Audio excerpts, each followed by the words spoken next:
Hi guys, nandito kami ngayon sa Binondo kasi naisipan ng asawa ko na i-date ako kasi sabi nga daw Mother's Day. Ngayon nakapila kami. Tapos ang binili namin ay Right, Shaolong Bao sa Binondo Bites. Diyan sa Tingpitin, Binondo. ayan na nakasimangot pa siya. Pasahid na lang po Kasi yan, ito yung mga menu. Wala kasi ano ngayon eh, sold out yung ube. Hindi, yan, nakuha namin yung ano namin yung binili namin kaso hindi na namin kinain kasi sobrang init. Kasi ito naisipan namin bumili ng Sugar cane fish. sobrang haba din ang pila niyan. Trending yan sa TikTok. Tapos ayan na, nagbayad ako ng ano ng 200 pesos kasi isang order ay 100 pesos. Haba ng pila para sa diabetes. Sarap, no? Sobrang tamis. Tapos tinanong ko yung asawa ko, sabi ko, masarap ba? Dead mo siya. At tapos umalis na rin kami.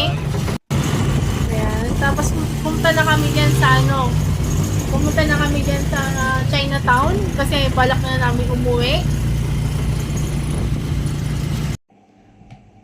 Hi guys, nakauwi na kami sa bahay. Di na lang namin yung ano, yung binili namin. Pero yung iba nakain namin. Ito, hindi ko lang, nakalimutan ko anong tawag dito. Yun pa tawag dito. Lababuchi nga. O, lavabuchi daw. Ulit. Tapos ito naman, anong tawag dito diyan? Anong tawag dito? Egg tart. Yun. Sabi ito daw yung pinakamasarap. Ito muna yung ano namin, testing. Testing natin. Dapat yun eh. Sige, mga... Yan. Sabi ano daw? Sabi nila 1,000 over 10. Sabi nila, ito nga. Oh, matigas na. Hindi naman. Sarap siya. Para mamaya na yung iba. Sarap, no? Ito lang, parang... Tignan mo. Pinarasahan. Ayan, no? Sarap. Naman. Hindi masyado makapal yung ano niya. Tama lang. Yung tinapay niya, ayun, hindi siya masyado makapal. Tapos, Yung laman niya talaga oo, marami. masarap. Grabe. Spicy. Spicy to, di ba? Ito yung isang binili namin.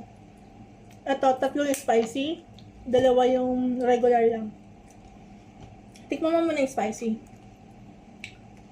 Kanina naman, sobrang init to eh. Lambot niya. Bawal huminga para lumitan siya. Sarap. Ito. Ano ba, ano nito, laman?